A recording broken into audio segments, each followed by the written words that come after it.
Y hablando de presos políticos, el régimen de Nicolás Maduro liberó este sábado a los dirigentes del Partido Voluntad Popular, John Goicoechea y Delson Guárate, alcalde este último del municipio Mario Briceño Iragorri del estado Aragua, en el centro del país. Tanto Goicoechea como Guárate fueron detenidos en las pasadas manifestaciones del 1 de septiembre de 2016. John incluso tenía una orden de libertad condicional que no era acatada por el Servicio Bolivariano de Inteligencia, Policía Política de Venezuela, en cuyos calabozos pasó los últimos 14 meses. Esta lucha es por mis hijos, esta lucha es por mí. Luego de ser liberado, Goicoechea se pronunció en redes sociales. Este es uno de sus tweets. Venezuela, todo pasa, todo se supera. Hoy con mi familia, mañana le hablo al país, Dios con nosotros. Y como le habla al país, en nuestros estudios en Caracas, John Goicoechea está con nosotros. Un gusto tenerte en el programa, bienvenido, gracias por tu tiempo para NTN 24. Gracias, Idania, y gracias a todos ustedes por la solidaridad que han tenido para con nosotros, para que mi esposa, mi familia y para con todos los presos políticos de Venezuela. Es un honor estar en tu programa. Gracias, gracias de verdad. Además, para nosotros es un gusto tenerte. John, todo pasa, todo se supera. Eso escribías en un tuit después de que fuiste liberado. ¿Es fácil superar 14 meses de una injusta prisión? No es fácil. Es muy duro. Las prisiones... incluso ya no hablemos de las comunes, de las políticas, sino de las comunes también. Son muy duras. En Venezuela las prisiones son lugares que no tienen las condiciones mínimas de respeto a la humanidad de las personas. Y los presos políticos tenemos el agravante adicional de no saber cuándo salimos porque nuestros procesos jurídicos no existen o están viciados. En el caso mío, como referías, yo tuve una medida judicial de libertad condicional hace un año y es ahora cuando vengo a salir. Entonces es muy difícil para uno estar en un lugar en el que no sabes por qué estás, en el que eres inocente y además no sabes cuándo vas a salir porque dependes de una dinámica política que no depende de ti. Pero bueno, yo creo que toda Venezuela hoy está pasando enormes sacrificios y yo pasé el mío por Venezuela, sigo pasándolo en una medida porque sigo restringido judicialmente con un proceso persecutorio. Pero aquí hoy, mientras tú y yo hablamos, habrá gente que se acostará sin comer. Aquí habrá madres que no tienen que darle desayuno a los niños. Hay gente que está tirada en un hospital en este momento con dolores físicos sin poder tener una medicina que los cure. Y hay millones de venezolanos pensando en irse del país, desesperados, sin pensar que hay futuro porque no le ven la salida. Yo les quiero decir que muchas veces en mi celda, después de que uno hace todo lo que trata de hacer en el día para superarlo, que es hacer ejercicio, leer, escribir, comer, después de eso uno se acuesta, abre los ojos y lo que tienes enfrente es la reja. Y muchas veces pensé que no tenía salida, muchas veces pensé que no había una manera de solucionar este problema, visto especialmente todos los eventos de este año han sido muy duros para los presos políticos y aquí estoy. Yo estoy convencido que así mismo Venezuela va a salir de sus problemas. Y estoy aquí para ayudar a los venezolanos a que juntos carguemos la cruz, que es injusta y que no debemos cargar porque nadie debe pasar hambre en el mundo, menos por una irresponsabilidad y menos por la corrupción. Pero estoy aquí junto a los venezolanos para que juntos saquemos y abramos las rejas de todas esas prisiones en donde hay presos políticos y para que abramos la reja del hambre que nos está ocupando la vida y que nos está comiendo el corazón a todos nosotros en este país. Ahora, John, ¿cómo sales? Es decir, recuerdo un tuit de Gonzalo Gimió del Foro Penal en relación a tu libertad que decía, el efecto puerta giratoria me ha hecho celebrar con recelo la libertad de algunos presos políticos. Es decir, mientras otros entran o mientras otros permanecen, y lo veíamos en la nota de Daniela Zambrano hace unos minutos, con Lilian Tintori y familiares de presos políticos en la mañana de hoy. ¿Cómo está John Goicoechea afuera hoy en día? Mira, nosotros hemos hecho un enorme esfuerzo, para lo cual le tengo que agradecer a mi esposa primeramente, a toda mi familia, a mi mamá, a mi papá y a toda mi familia, al partido, a los venezolanos, a los medios de comunicación y a gobiernos extranjeros como el gobierno de España, que se ha hecho una presión inmensa sobre Venezuela y que ha estado involucrado en mi liberación desde el día 1. Hemos hecho un enorme trabajo, hemos tenido miles de reuniones hasta que por fin lo logramos. No es fácil porque evidentemente las liberaciones de presos políticos dependen de coyunturas políticas y a uno no lo sueltan si ellos no están buscando un beneficio. En este momento ha sido polémica mi liberación y ha sido polémica porque y el gobierno lo sabe, lo tiene medido y lo hace para dividir. Y lo hace para dividir, lo hace para engañar y lo hace para que sigamos en esta dinámica de pelea interna que no nos lleva a ninguna parte. Yo quiero desde aquí mostrar mi solidaridad con todas aquellas personas que están siendo perseguidas en este momento, personas incluso muy relevantes con una importancia institucional en Venezuela muy importante como Freddy Guevara, que está hoy en una embajada, injustamente perseguido, y en irrespeto a su inmunidad parlamentaria. Y también a todos aquellos compañeros que se quedaron ahí. Me los llevo conmigo y créanme que voy a hacer todo lo posible para sacarlos, porque muchas veces cuando los políticos no han vivido lo que he vivido yo, muchas veces se utilizan los presos políticos como un emblema de lucha, como una pancarta, como un argumento político. Pero los presos políticos nuestros no los podemos martirizar. No podemos pretender que los presos políticos se queden presos mientras nosotros logramos la democracia. A los presos políticos hay que sacarlos de ahí y ojalá alguno de ellos me esté viendo y yo les quiero decir que estoy comprometido con mis compañeros de sacarlos de ese lugar y de asumir el costo político que sea necesario para sacarlos de ahí, porque esas condiciones no las merece nadie. Y lo primero que tenemos que hacer los venezolanos para salir adelante y para lograr la democracia es aprender a ser respetuosos con las personas que han sacrificado por el país y aprender a ser solidarios entre nosotros y aprender a tener unidad, porque mientras no tengamos unidad, seguramente el gobierno va a ganar en las próximas elecciones presidenciales, que ya las quieren adelantar para febrero. Necesitamos ser solidarios entre nosotros y entender que más allá de los eslóganes políticos, hay una realidad en las cárceles venezolanas y hay una realidad en la calle que nos obliga a actuar con coherencia. Bueno, creo que la unidad es una lección que la oposición tiene que aprender en Venezuela. No lo digo yo, lo dice muchísima gente, lo dicen expresidentes con quien he tenido la oportunidad de conversar, lo dice el secretario Almagro. La unidad en Venezuela tiene que encontrar puentes que la comuniquen nuevamente, pero más allá de esto, que es lo que estás diciendo, dijiste ahorita, John, a uno no lo sueltan si ellos no tienen algún beneficio, y esto evidentemente es así.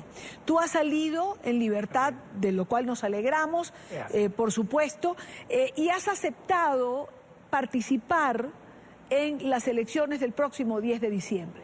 Y vas a optar por la alcaldía de El Hatillo.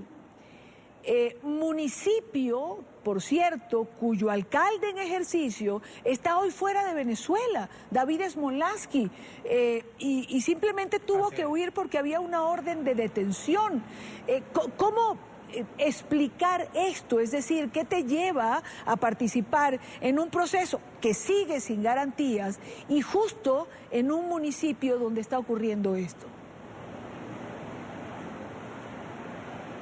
Bueno, en primer lugar quiero decir que yo regresé a Venezuela y que estaba trabajando por un proceso municipal, por participar en este proceso municipal justo cuando me metieron preso. Entonces no es ninguna sorpresa.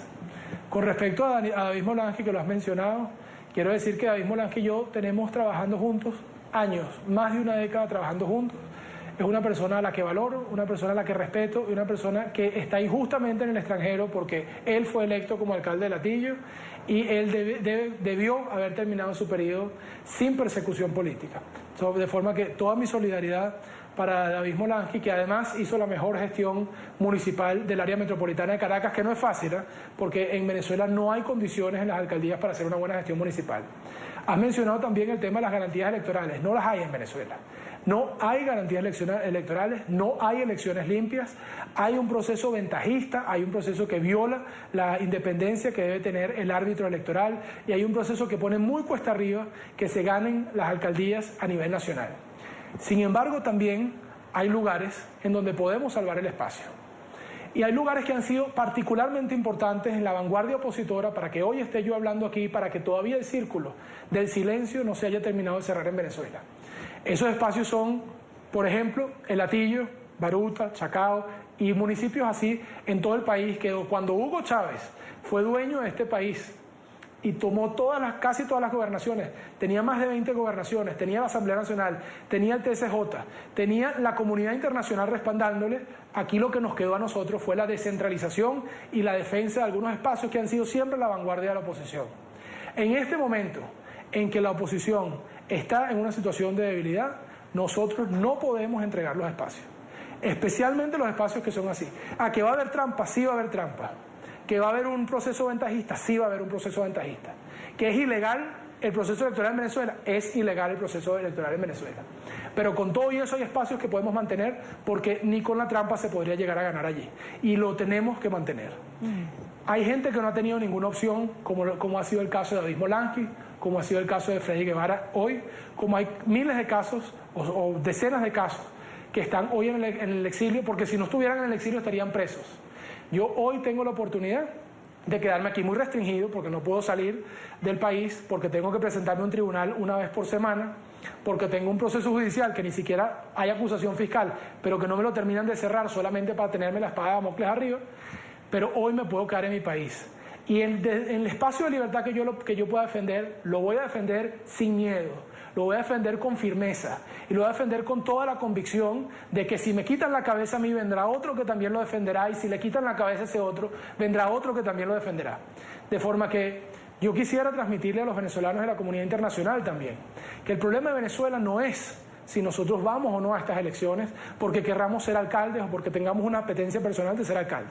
El problema de Venezuela es que a nosotros nos van a adelantar las elecciones presidenciales, y que si nosotros no peleamos por estos espacios, es difícil, es muy difícil que haya unidad en febrero para unas elecciones presidenciales.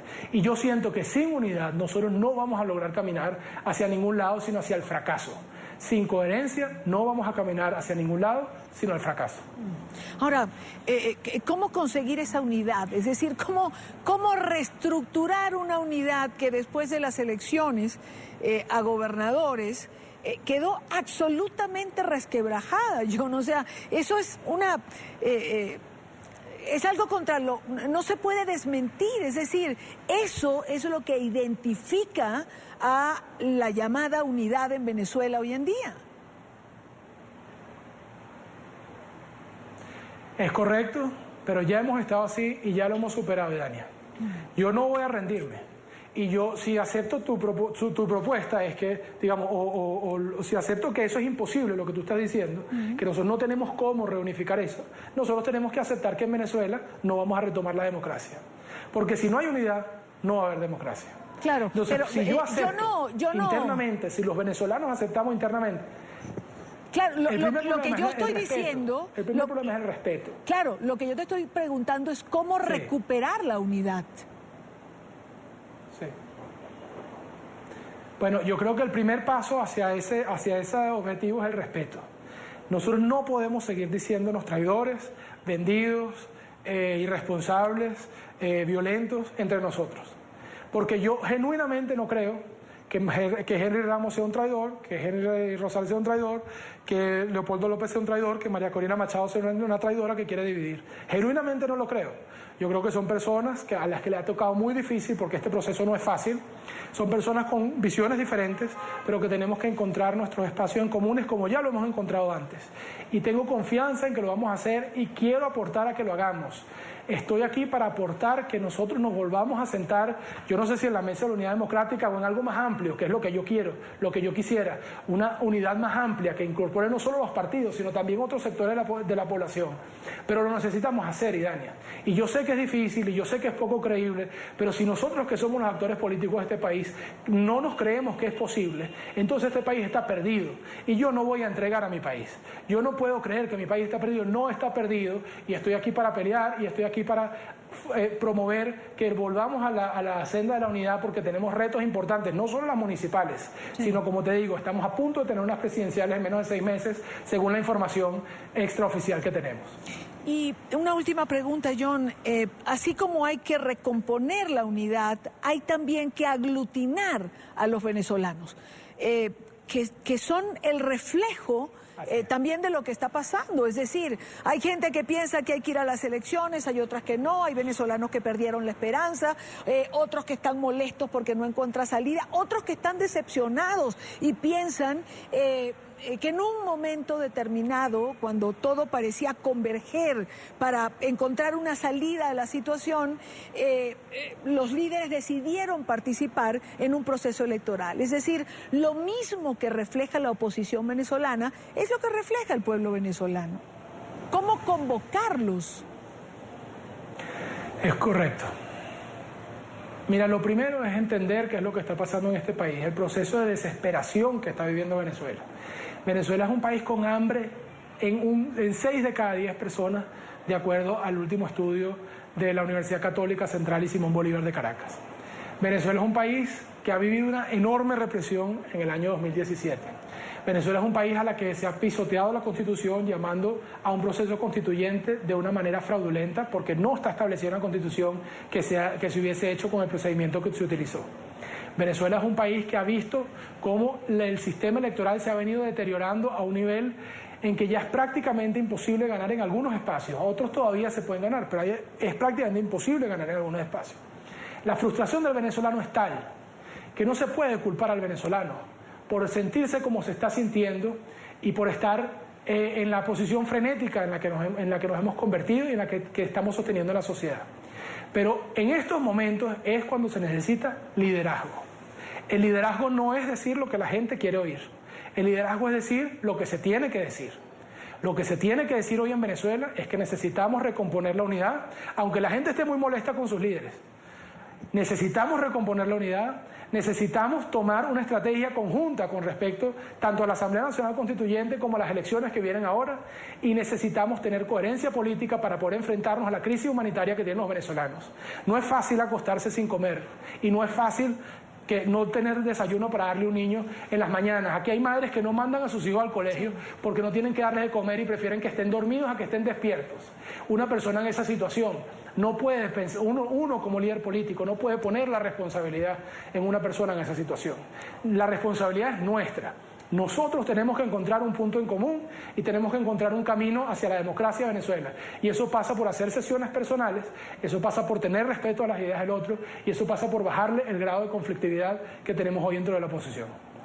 Quiero darle las gracias a John Goicoechea, en vivo y directo desde nuestros estudios en Caracas. John, gracias por acompañarnos y me alegra muchísimo que estés ya en libertad.